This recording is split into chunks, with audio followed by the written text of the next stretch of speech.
Hey pals, how's it? We welcome all to the live stream of FEYGIN's World YouTube channel and thank our awesome audience for joining us. Hey friends, thanks for being with us. Thanks for supporting us. And of course, as always, we're going to ask our viewers and listeners today to not forget to leave us a like so we can get recommended to other YouTube users and viewers. And make sure to subscribe so you don't lose us and then regret it bitterly searching for where this awesome YouTube channel is. And if you have it in your subscriptions, you'll always be the first to know about our fresh releases. Today, we're talking about all the most important things regarding the war in Ukraine, about Russia and the world as well, of course. Can't imagine discussing crucial topics without Mark Fegan's participation. Hey, Mark, how's it going? Glad to welcome Alina. Glad to welcome all the viewers of the channel. The loudest news, which of course has spread to absolutely all mass media outlets that are somehow discussed and debated around the world, is the terrorist attack that occurred on the territory of the Russian Federation. For those who don't know, this is a concert hall, peaceful people who came to some event, and well, all of this ended in a bloody mess. The USA alerted Russian authorities of an impending terrorist threat being planned in the Russian Federation. At the moment, representatives of the American authorities are convinced that ISIS is involved in this terrorist act, and they do not doubt it, and even claim that some terrorist attacks may happen again. It's like ISIS is a little forgotten terrorist movement, as if no one has been afraid of it for a long time, and for the USA and Americans, it's a very familiar and painful abbreviation. Mark, what can you say is the most important thing about this terrorist attack? Why is it Russia? And there you would think you're waiting, well, maybe it's somewhere in Europe, somewhere else, but not in Russia, and then boom. Well, first of all, you got to trust the opinion of American intelligence agencies because they and the CIA are heavily involved, just like with other online terrorist organizations, and they have the most information. And of course, they can share this information in the interest of international security and the fight against terrorism. There is a large agency network specifically located in the United States. In the respective regions, it is Afghanistan, it is Syria, and a number of other places where, American intelligence agencies can obtain information from their agents regarding planned terrorist acts by different groups associated with ISIS. Specifically, the terrorist attack in Moscow was indeed carried out by one of those factions of the group that seemingly, I repeat, was destroyed and announced. But the fact remains that the network structure cannot be completely destroyed. And here is one of the groups supposedly located in Afghanistan, specifically in Khorasan, associated with ISIS, that is reportedly responsible for carrying out the attack, as stated by Washington. I believe that is reliable information. Americans certainly possess this information to a significantly greater extent than Moscow does. Russian leadership and its special services, like others, are not an exception. Additionally, Washington's altruism is incredible, as embassies in Moscow not only warned citizens about potential terrorist attacks on March 8th, but also urged them to avoid public events and prioritize their safety. They even passed information to Washington about planned terrorist attacks. In other words, they shared information with Moscow. Today, after yesterday's terrorist attack in Moscow, the Russian special services reported that, well, an anonymous source, apparently the press service of the FSB, said that such information was indeed transmitted, but without specifying any details. It's the right of one of the special services, the American Special Service, not to specify the information source or the required details to protect their source, which is logical. But the fact that despite, in general, quite complex, even hostile relations between Washington and Moscow for the sake of safety and saving lives, Americans reported that such terrorist attacks are being prepared. And as we can see, Moscow was not prepared for them. Moscow couldn't stop them. Moreover, it seems like the terrorist attacks will continue because today, literally today, there was another statement from the American side that it is unsafe for the citizens of this country as well as other Western citizens. And this information apparently is being transmitted to the Western embassies of other countries in Moscow. It is unsafe to be in Moscow as it is fraught with the danger of being in the epicenter of yet another terrorist attack. So there seems to be a pattern here. Moreover, there's another important statement that Washington made about no trace of Ukrainian involvement in these attacks. Ukraine ain't got nothing to do with these here terrorist attacks. It's those damn Islamic radical groups responsible for this terrorist attack. Moscow, on the other hand, through Putin, who at the end of the day after this terrorist attack, made a statement accusing Ukraine of not providing a corridor for the terrorists who fled from Moscow and shot innocent civilians. At this moment, approximately 150 of these individuals have lost their lives due to this assault on Crocus City Hall. What is this certificate about? It is about how Putin takes care of his business through this terrorist act. That is what it is. He is attempting to create a division between the official government in Kiev and its allies.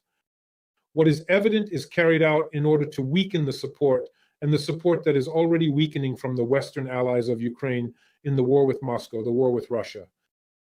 And I don't think it's going to achieve its goal. People in America and in European countries are not naive. They comprehend completely that it is not advantageous for Kiev to have any sort of affiliation with any acts of terrorism, as it can clearly contradict the perspectives and norms of Western nations in terms of terrorism and go against their established principles and values. Kiev doesn't commit terrorist acts. There are acts of military sabotage. This is without a doubt being done by Kiev against the enemy, Moscow, with whom Ukraine is at war in general. And in this context, it is relevant to mention both the occurrences of explosions targeting objects on the territory of Russia that serve military infrastructure and the deliberate assassinations of traitors, which have also occurred and for which Kiev has taken responsibility. For these actions, however, there have been no instances of mass killings of the civilian population involved in the war. Despite appearances, this has never occurred even a single time. In all its 30-something years of history, Kiev has never conducted any terrorist attacks, and neither has Ukraine. In Ukraine, there were never any terrorist attacks before the war. Ukraine was completely out of the international terrorism context, both as a subject and as an object. The root cause of all the problems can be traced back to the war that was initiated by Moscow against the sovereign state of Ukraine. What other additional elements or features should we consider incorporating in this particular area or context? There is reason to believe that Washington is scared of Putin. In America right now, during the election period, there is some political turbulence going on because the election will take place in November. Will the candidate Trump, who apparently will receive the nomination from the Republican Party, come to power, or will Biden continue to remain as president? It is still uncertain and unknown. The elections will demonstrate it. However, during this period of weakness, political weakness, uncertainty, Washington does not desire to provoke Putin. We can observe that fact, and takes very cautious steps towards putting the situation on hold. As an illustration, in the most recent G7 summit at the level of foreign ministers, it was the State Department in Washington and the United States that obstructed the opportunity to make a declaration regarding the illegitimacy of Putin as the elected president, who was elected on March 17th, thereby preventing an official acknowledgement of his lack of legitimacy. Well, an obvious attempt not to anger Putin during this period, because it is absolutely clear that Putin is an illegitimate president. No one elected him. There were no elections in Russia. But Washington is being cautious. For instance, the recent visit of Jack Sullivan, Biden administration's national security advisor, to Kyiv. According to information already made public, it has been reported that Jack Sullivan strongly urged Kiev not to proceed with a military strike on the oil refining structure located in Russia. Currently, there have been 2 back-to-back attacks on significant factories carried out by drones originating from Ukraine. The initial one targeted the Novokoryevsky oil refinery, and shortly prior to that, the Syzran oil refinery was also attacked. In the Samara region, which is one of the regions of Russia, there are the largest oil refining plants that are part of the Rosneft system. This is the former Yukos. It refers to the Yukos company. What does this indicate? Apparently, the Russian side reached out to the United States, asking them to keep Kyiv safe from such attacks. This is an extremely sensitive area for Moscow and the Kremlin, given that oil, gas, hydrocarbons, and oil refining constitute the most vital sectors of the Russian economy on the one hand. However, on the flip side, it is closely linked to Moscow conducting this so-called special military operation on the territory of Ukraine. Consequently, it is evident that the connections between Washington and Moscow are actively employed to exert significant influence over Kiev, a fact that cannot be disregarded. This is also proof that America is fearful of Putin. What kind of fear is this? What is the nature of this fear? First and foremost, the crucial point is that Putin persistently resorts to rhetoric that consistently looks escalatory in order to convey a sense of urgency or aggression. She escalates the situation to the extreme, even to the point of starting a world war and a nuclear war. The initiative of French President Macron to send a limited contingent of troops, as he states, to the territory of Ukraine is being utilized by Moscow as a pretext to resort to this nuclear rhetoric, openly discussing a potential military confrontation between NATO and Russia, which could potentially turn into a full-blown nuclear conflict and has the potential to escalate into a devastating nuclear conflict between these opposing rivals, raising concerns about the stability of the region and the global implications of such a scenario. So, of course, Washington is easing this situation. Right now, he seems more indecisive towards Moscow and Putin than Europe, which understands that as a result of the November elections in Washington, it may be left alone with Moscow and Putin's aggressive policies, and therefore seeks its own ways to ensure European security without Washington's involvement. So, on the whole, it can be said that this terrorist attack, which took place yesterday in Moscow, further worsens the situation in the relations between Moscow and Washington, amplifying Washington's concern about the unpredictability of Moscow's actions and specifically impacting President Putin on a personal level. You get it? Because Moscow insists that there is a Kiev trail, Putin says this in his statement a day later, while Washington says there is no such trail, and he's nowhere to be found. Kiev has nothing to do with this terrorist attack. This is also a source of conflict. Let's see how Moscow will be able to impose its opinion on Kiev's involvement in the terrorist attack that took place in Crocus and Tikhom. As far as I understand, exchanging information between intelligence agencies is what they call good manners, because Americans always hope for something mutual, and it's a tradition despite the war. It's true that knowing about a planned mass terrorist attack where civilians could be harmed, they share this information. On the other hand, it's important to remember that ISIS once declared war about Russia for their villainy, for the wars they waged against Muslims. So it's not like something really new in Russia. Nevertheless, when you talk about a very interesting fact about whether America is afraid of Russia, Putin really did everything to, at least in theory, intimidate absolutely everyone with information for 2 years. And people like Elon Musk, Tucker Carlson, they were also very actively helping in this, spreading some propaganda and disinformation, fears about being very afraid of nuclear escalation and the like. But at the same moment, literally just the other day, when this terrorist attack happens, if we're really saying that these are ISIS terrorists, it shows that Russia's security system is full of holes, not as powerful as they claim. They fight endlessly with everyone, resist everyone, can punish and defeat anyone. They defeated NATO without even starting this war. They just talk about it in their Moscow studios. And I'm curious then, what's another dimension of this side? Well, okay, even if someone in America or Europe is scared, at the same time, they should see Russia's weakness right now. She is incapable of protecting her own. She lacks the ability to stand up to 5 armed men who are planning a terrorist attack. Yeah, they may be one step ahead, but hey, you have got a whole damn police state over there. Does not that indicate that there are weaknesses and we need to work on them too? No, they are obvious, these weaknesses, because there are a total of 5 individuals present in this immensely large concert hall, which is filled with thousands of people, all of whom are equipped with Kalashnikovs and additional magazines for their firearms. They've already killed about 1,500, now the last digit, 1,500 people, and nobody could stop them. Listen, if 5 individuals with automatic firearms arrived in the United States, would they be shot? Yeah, they would have killed some people, but armed folks in the United States would have just wiped them out, you know? In Russia, it's illegal to own firearms. You're not allowed to own any kind of cut-off firearms, especially short-barreled ones. We don't have him in our hands. You know, there are only hunting weapons and so on.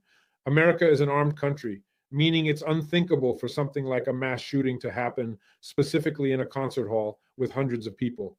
Although shootings do occur in America, mostly in educational institutions, as we can see, they happen quite frequently there as well. But still, to come into a hall and commit such a large-scale terrorist attack that, so to speak, wasn't prevented, and people managed to escape the scene of the attack, that's strange to say the least. But I want to give you another example. So last year in 2023, there was this event on June 24th when the late, now handsome Putin killed on August 23rd, led 3,000 of his hired guns from the Wagner PMC to Moscow. They made it to the Moscow region, to the border, and they didn't encounter any obstacles. What is this? Are these openings in the security system located in Russia? Or is it simply a lack of readiness to participate in combat with individuals who are armed in any way? I believe both. There is fear, as the law enforcement agencies and their personnel possess a profound understanding of the real power, you know? They're just afraid that there will actually be people who are ready to kill and ready to die, whether they're terrorists or the Wagner PMC. And they have no opposing force to counter this determination. They have become accustomed to a different form of resistance. We aren't taking war or combat in Ukraine. There's a whole army fighting there. But when we talk about terrorist attacks, preventing, fighting, and eliminating consequences should be the job of special services. They are extremely cautious. There is a group of individuals who do not want to die and do not want to participate in direct combat with armed individuals. That's dangerous, dude. Russian special services are created exclusively for the purpose of fighting and repressing dissenters, dissidents, and oppositionists, but not against armed individuals. This just goes to demonstrate the weakness and vulnerability of the system. When we discussed the occurrences of June 24th in the previous year with the Wagner private military company and Prigozhin's assault on Moscow, as the French ambassador in Paris informed me, both capitals were frightened by this assault. In two capitals, in the center of Moscow, which was not prepared for a military coup, and Putin himself, but also in Washington. Washington, despite being scared of Putin, doesn't want a change of power in Russia. Washington is opposed to changing power. He does not support the armed opposition of Putin, which is based in Ukraine and poses a threat. These are military units of Russian citizens. This is the Russian Volunteer Corps, the Legion of Freedom of Russia, the Siberian Battalion, and others. The government of Washington is apprehensive that a leader who is even more detrimental than Putin may rise to power in the future. It will initiate a nuclear war, thereby triggering a larger war in Europe, and so on and so forth. But in reality, what Putin is doing is already realizing all of Washington's fears of a possible escalation, possible conversion, transformation of the war in Eastern Europe, in Ukraine, into a war on a larger scale with a number of European countries, involving all European countries and NATO. This is already happening, in fact. And Moscow is constantly threatening and blackmailing the possibility of the conflict in Ukraine escalating, the armed conflict in Ukraine turning into a world war, first a European war, and then dragging the United States into it.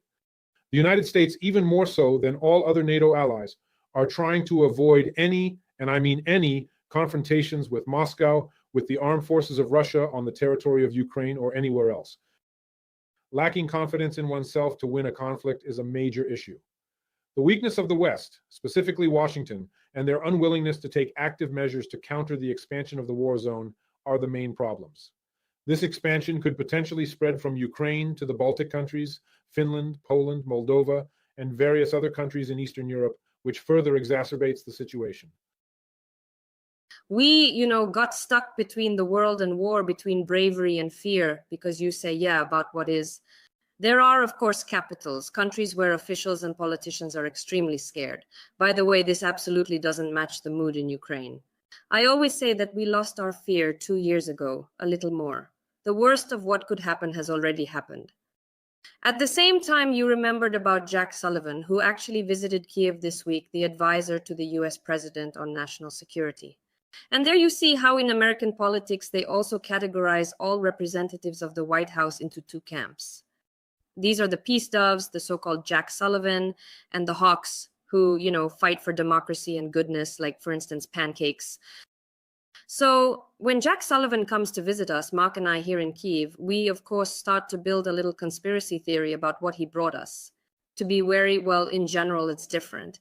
To say that there's a whole lot of information for us to go through, discuss, and tackle, nope. However, Jack Sullivan, while speaking at a briefing in Kiev, stated that this would be regarded as a victory. He didn't mention restoring Ukraine's territorial integrity. Among victory conditions, he mentioned that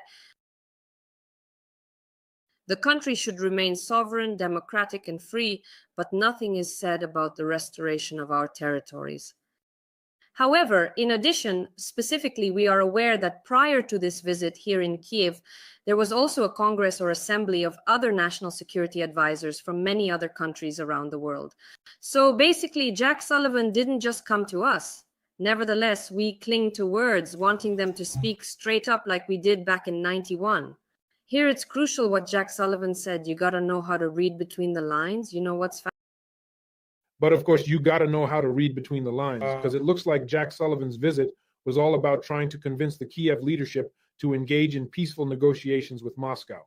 All of these events are unfolding on the eve of Zelensky's highly anticipated Peace Formula Summit in Switzerland. there will probably be some additional discussions there too.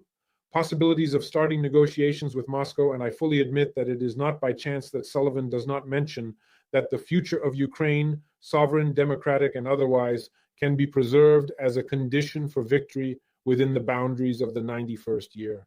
It seems that this is the specific point that is currently being discussed and is the topic of conversation at the moment. Yeah, this ain't no public debate. Maybe Ukraine is trying to convince that it's necessary to agree to the loss of some territory. I'm not ruling it out. I don't think it's being imposed to such an extent that an ultimatum is being set. You must either agree to this condition or you will not receive the weapon. That would be a very serious form of blackmail coming from Washington. I do not think American allies of Ukraine would go for it. However, there are probably arguments that should convince Kiev to agree to some kind of compromise. In my opinion, I think so. Another matter to consider is that it is self-deception. This is because Putin doesn't just need the 20% of Ukrainian territory that is currently occupied. He needs the whole Ukraine. What they don't want to understand or are afraid to understand in Washington, but for his own reasons, Trump doesn't want to understand that. He needs to show confidence in himself, like a presidential candidate, that he will resolve the issue with the war in Ukraine. And the current administration led by President Biden is just backtracking, trying to play the situation in one way or another as they navigate the challenges at hand. At present, she is currently on the track of attempting to negotiate with Moscow and negotiate with Ukraine in order to achieve a soft end to the war and reach some form of compromise regarding the territorial dispute. However, the issue, I reiterate, is that Moscow will never consent to the remaining 80% of Ukraine's land as a sovereign state, as indicated by Jack Sullivan as democratic and in other ways. Well, Moscow is actually opposed to Ukraine's sovereignty and its membership in NATO, opposed to joining the European Union, opposed to integration into the Western community of Ukraine, so that it permanently breaks away from Moscow's influence and its protectorate. And that is exactly why I believe that neither Washington nor Moscow will ultimately be able to reach an agreement on this particular issue. This is merely a time-saving measure. Perhaps in the circumstances where, beginning in December, Ukraine is unable to receive its $60 billion aid package, which is currently under discussion in the House of Representatives, Washington and the current administration are endeavoring to persuade Ukraine that the circumstances are such that reaching a compromise with Moscow, attempting to initiate negotiations in the Istanbul format in Switzerland or another location, is a means of awaiting a final decision on the allocation of this very assistance. Perhaps it's a tactic recommended by Washington to Kiev. You will receive it shortly, do not worry. We'll see that soon as the political... Everything we're discussing, especially these peaceful initiatives, it's all old news. For the past 2 years, in one way or another, our Western allies, our Western partners have been offering us this. Interesting, it didn't work. I'm just waiting for the moment when they realize, oh, from this plan, we move on to another one and start being tougher towards the Russian Federation. Hope next broadcasts have something similar. News, statements will definitely appear. Guys, don't forget to show us love with your like. It's crucial for us, especially to get recommended to other YouTube users and viewers. Subscribe to FEYGIN World YouTube channel. Stay updated with our latest content. Mark, thank you for this conversation. I'll catch you later.